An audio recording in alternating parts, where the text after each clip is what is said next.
अर्थ मन्त्रालयको प्रस्तावमा नेपाल गुणस्तरीय स्वास्थ्य सेवा प्रणाली कार्यक्रमका लागि विश्व बैंकबाट प्राप्त हुने 100 मिलियन अमेरिकी डलर सहुलियतपूर्ण ऋण तथा 3.84 मिलियन अमेरिकी डलर अनुदान सहायता स्वीकार गर्ने भन्ने पनि निर्णय भएको छ।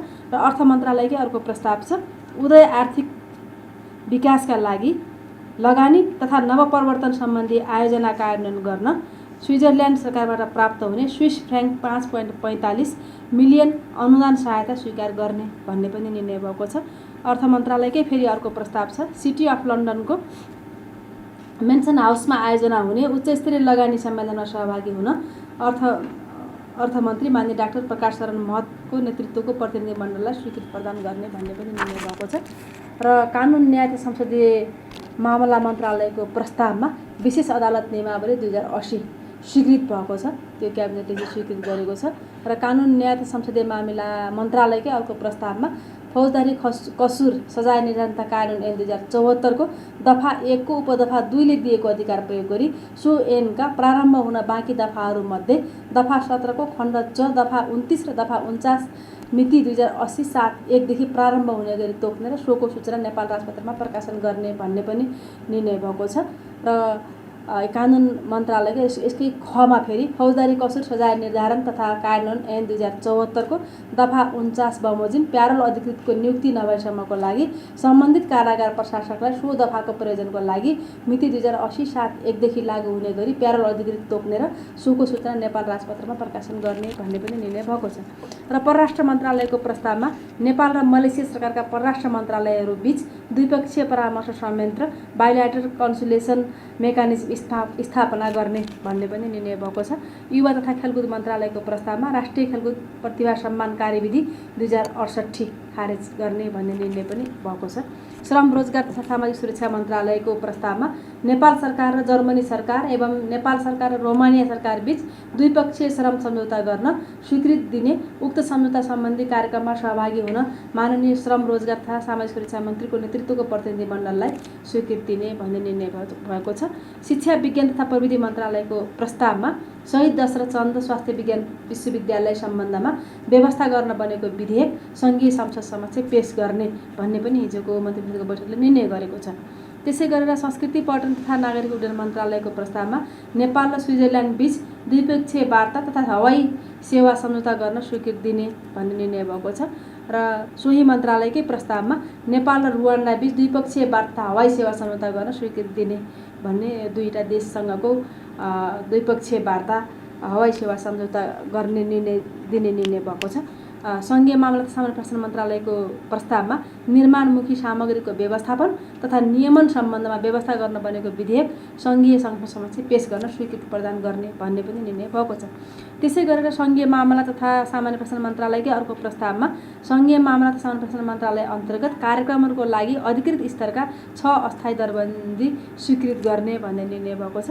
सोही मन्त्रालयकै अर्को प्रस्तावमा जिल्ला समन्वय समितिको कार्यालयको सङ्गठन संरचना र दरबन्दी तयारी संशोधन गर्ने भन्ने पनि निर्णय क्याबिनेटले गरेको छ।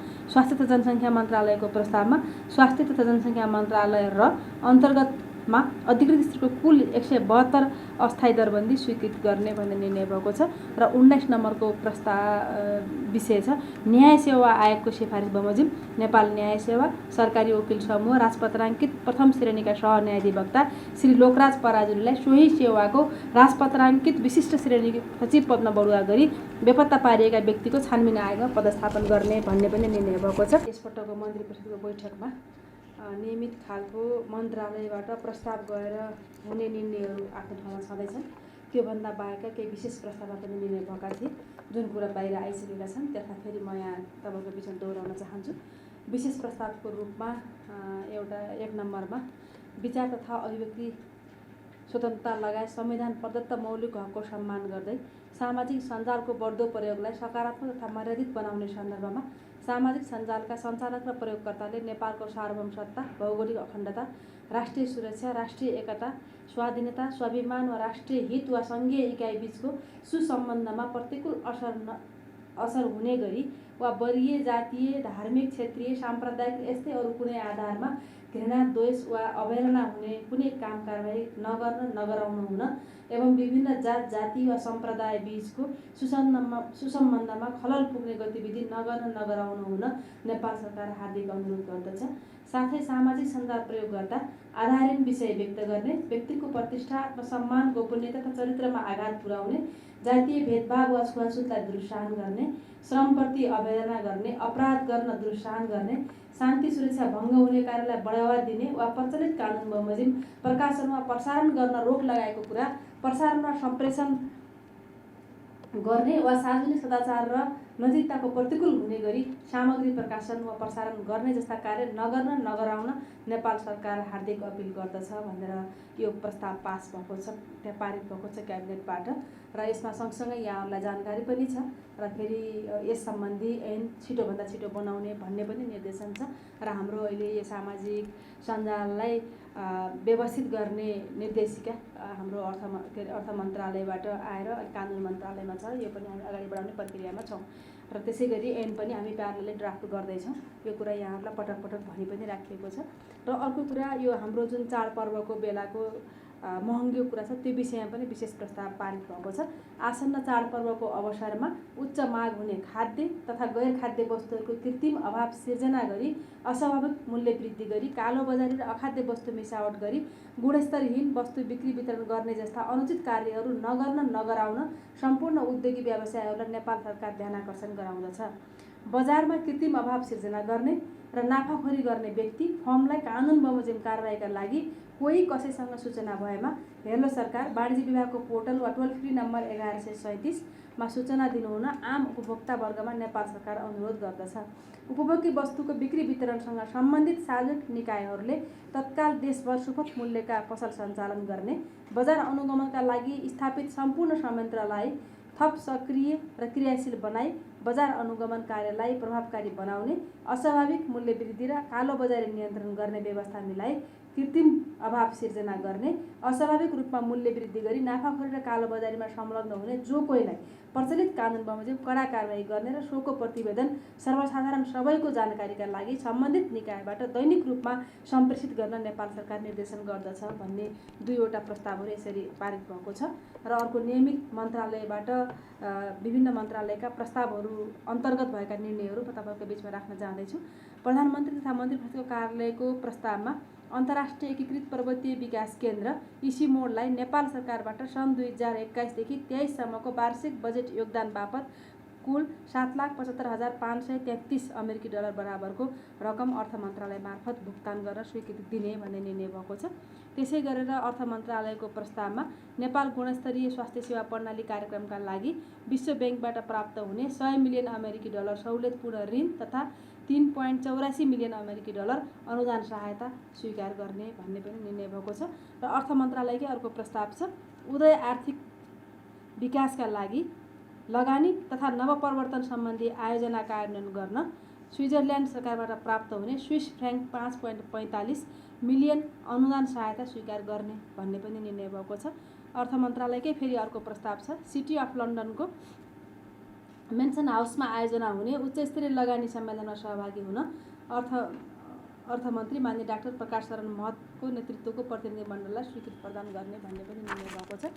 र कानुन न्याय तथा संसदीय मामला मन्त्रालयको प्रस्तावमा विशेष अदालत नियमावली 2080 स्वीकृत भएको छ, त्यो क्याबिनेटले स्वीकृत गरेको छ।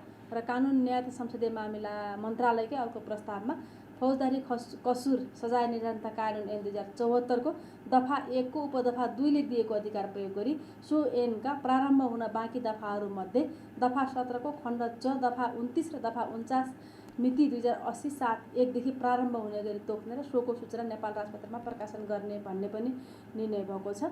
र कानुन मन्त्रालयको यसकै खमा फेरि फौजदारी कसुर सजाय निर्धारण तथा कानुन ऐन 2074 को दफा 49 बमोजिम प्यारोल अधिकृतको नियुक्ति नभएसम्मको लागि सम्बन्धित कारागार प्रशासकलाई सो दफाको प्रयोजनको लागि मिति 2080-7-1 देखि लागू हुने गरी प्यारोल अधिकृत तोक्ने र सोको सूचना नेपाल राजपत्रमा प्रकाशन गर्ने भन्ने पनि निर्णय भएको छ। र परराष्ट्र मन्त्रालयको प्रस्तावमा नेपाल र मलेसिया सरकारका परराष्ट्र मन्त्रालयहरू बीच द्विपक्षीय परामर्श संयन्त्र बाइल्याटरल कन्सुलेसन मेकानिजम स्थापना गर्ने भन्ने पनि निर्णय भएको छ। युवा तथा खेलकुद मन्त्रालयको प्रस्तावमा राष्ट्रिय खेलकुद प्रतिभा सम्मान कार्यविधि 2068 खारेज गर्ने भन्ने निर्णय पनि भएको छ।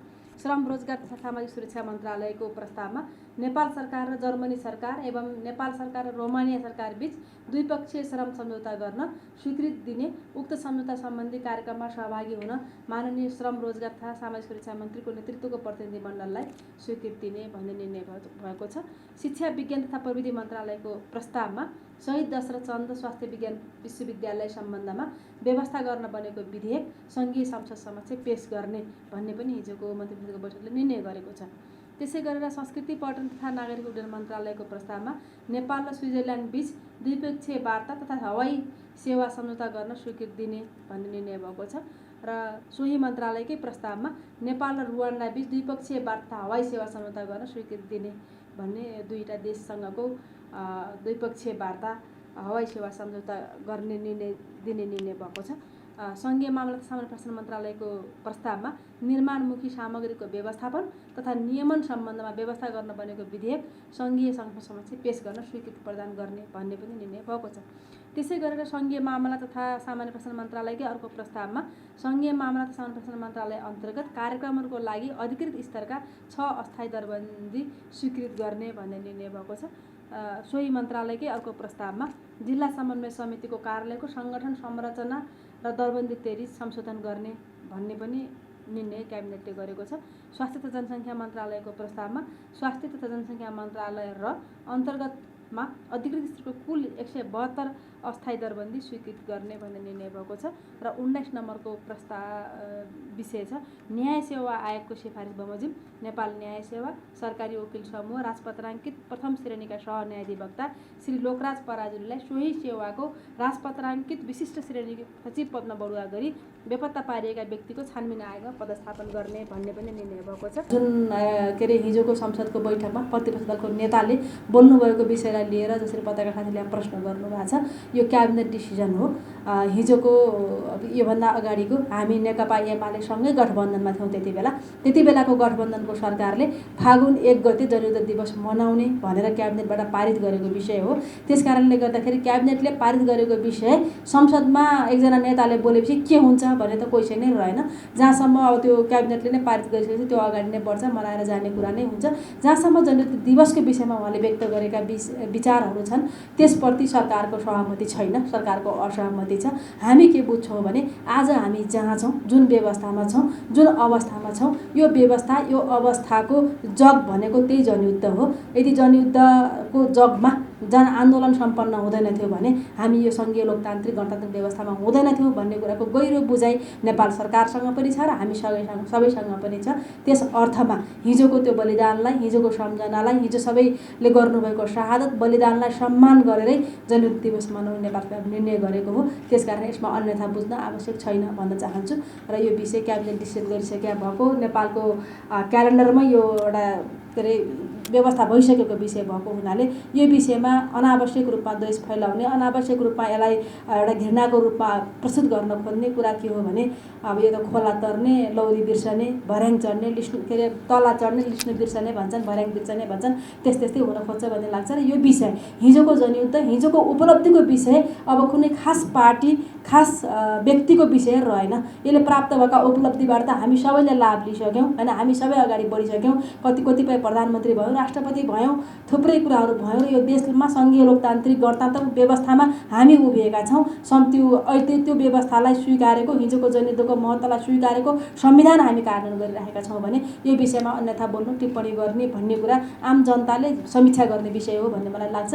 यो बेठिक छ भन्ने नै म चाहन्छु। त्यसकारण क्याबिनेटले गरेको डिसिजनबाट सरकार तलमाथि भएको छैन, हुँदैन पनि भन्ने कुरा यहाँको बिचमा राख्न चाहन्छु।